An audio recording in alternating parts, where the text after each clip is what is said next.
दोस्तों स्वागत है आपका हमारे यूट्यूब चैनल पर। इस वीडियो में यूपी पुलिस कांस्टेबल के लिए रीजनिंग के इंपॉर्टेंट क्वेश्चन देखेंगे जो कि आपके एग्ज़ाम के लिए इंपॉर्टेंट हैं।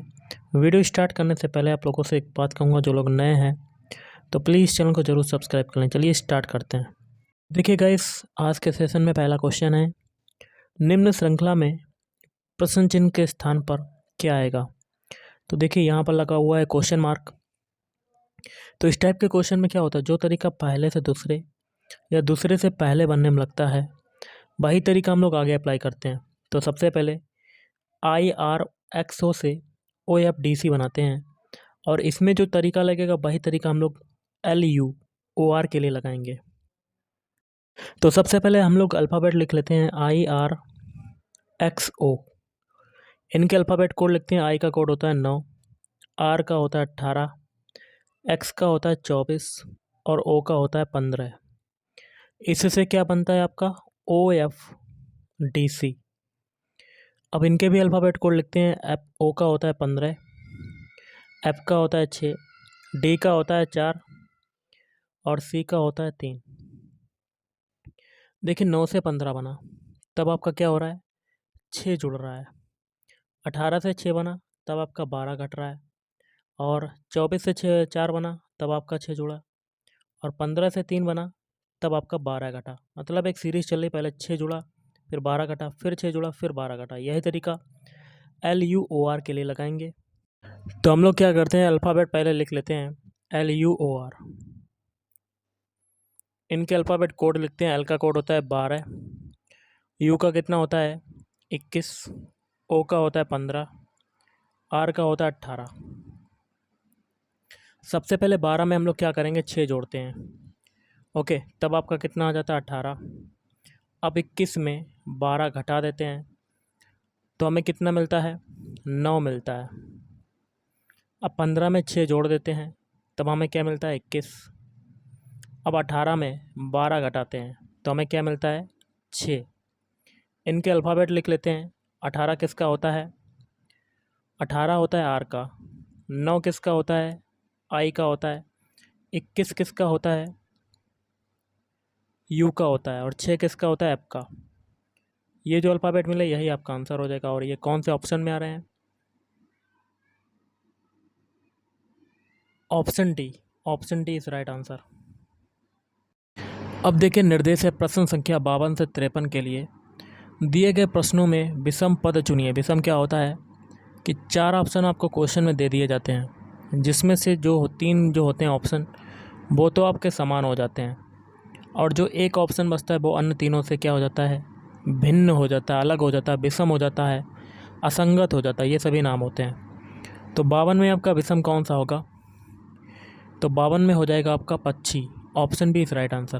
क्यों, देखिए वायुयान, टैंकर और हवाई छतरी ये क्या है, मानव द्वारा निर्मित चीज़ें हैं, लेकिन पक्षी जो है वो मानव निर्मित नहीं है, क्योंकि इसमें जान होती है, ये लिविंग थिंग है, और बाकी की नॉन लिविंग थिंग है।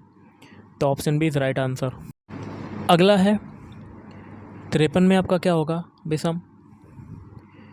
तो देखिए एक एक ऑप्शन चेक करते हैं। अगर आप अपराध करते हैं तो आपको सज़ा मिलती है, मेहनत करते हैं तो सफलता मिलती है, व्यायाम करते हैं स्वास्थ्य ठीक रहता है, और अगर सज़ा मिलती तो आप वकालत नहीं करते। तो विषम कौन सा हो जाएगा, ऑप्शन बी।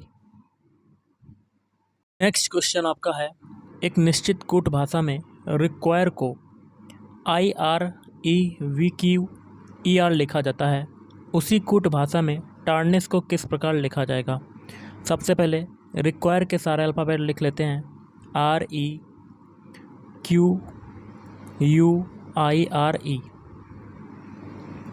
इससे आपका क्या बन रहा है, IRE, फिर V, फिर Q, और उसके बाद E और R। ओके, अब क्या करना है, अब स्टार्टिंग के जो रिक्वायर के 3 अल्फ़ाबेट हैं वो देखिए पीछे से पलट के वो पीछे चले गए। ओके, मतलब 3 जो अल्फ़ाबेट का सेट बनाया है स्टार्टिंग में वो पीछे से पलट के, मतलब QER वो पीछे आ गए। अब लास्ट का देखिए IRE है वो आगे उठ के आ गया। अब देखिए U का जो विपरीत वर्ण क्या होता है, यू का विपरीत अल्फ़ाबेट क्या होता है? वी होता है, सॉरी, यू का होता है आपका एफ होता है विपरीत वर्ण, लेकिन यहाँ पर कुछ और हो रहा है। ओके, यू का सबसे पहले हम लोग अल्फ़ाबेट कोड लिखते हैं, 21 होता है, 21 होता है, और बी का कितना होता है 22। तो यहाँ पर एक की वृद्धि कर दी गई। सेम प्रोसेस टार्निस के लिए लगाएंगे, तो टार्निस के सारे अल्फ़ाबेट लिख लेते हैं, TARNISH। सबसे पहले लास्ट के जो 3 अल्फ़ाबेट हैं इनको उठा के हम लोग आगे रख देते हैं। ओके, क्योंकि ऊपर भी किया तो ISH, और जो स्टार्टिंग के 3 अल्फ़ाबेट हैं वो पीछे से पलट कर लास्ट में चले जाएंगे, तो RAT ये हो जाएगा। अब देखिए N है यहाँ पर, बीच में N बचा, तो इनका N का अल्फ़ाबेट कोड कितना होता है 14। ऊपर एक जोड़ा था तो इसमें भी एक जोड़ देंगे, तो 15 किसका होता है O का। तो ये आपका मिल गया आंसर। तो ये अल्फ़ाबेट कौन से ऑप्शन में आ रहे हैं? तो देखिए गाइस, 54 का आंसर हो जाएगा ऑप्शन डी।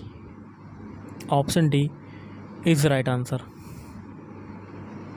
नेक्स्ट क्वेश्चन आपका बनता है, यदि एप्रिसिएशन को एक कूट भाषा में इससे लिखा जाता है तो उस कूट भाषा में परसेप्शन को किस प्रकार लिखा जाएगा?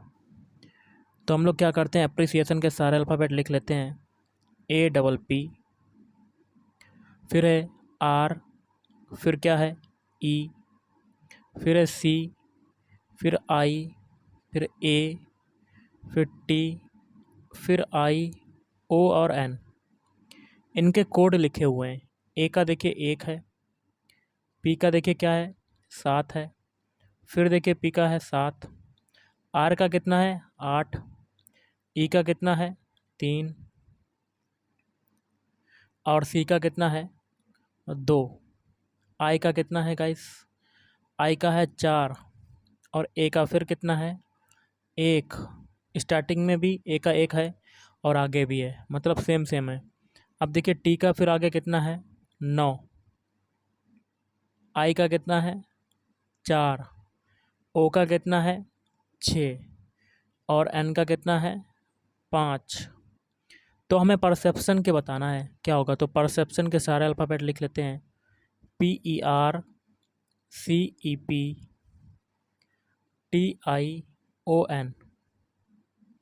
तो P का कोड क्या होगा, एप्रिसिएशन में P का कोड क्या है 7, और आगे भी 7 ही है। ओके, तो 7 लिख दिया। कलर को थोड़ा सा चेंज कर लेते हैं हम लोग।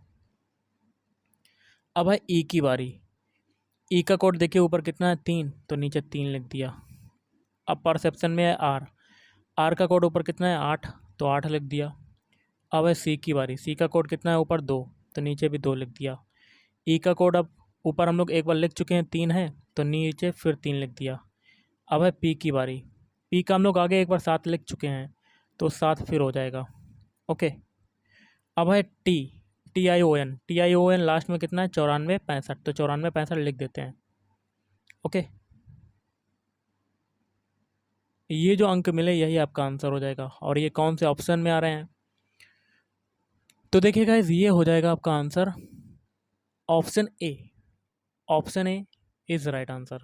ओके, अगला क्वेश्चन है, कुछ समीकरण किसी विशेष प्रणाली के आधार पर हल किए गए हैं, इसी आधार पर हल न किए गए समीकरण का सही उत्तर ज्ञात करना है।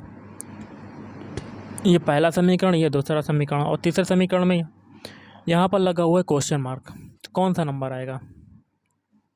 तो सबसे पहले और दूसरे जो समीकरण है उसमें तरीका हम लोग ढूंढेंगे, वही तरीका हम लोग जो पूछा गया उसमें लगा देंगे।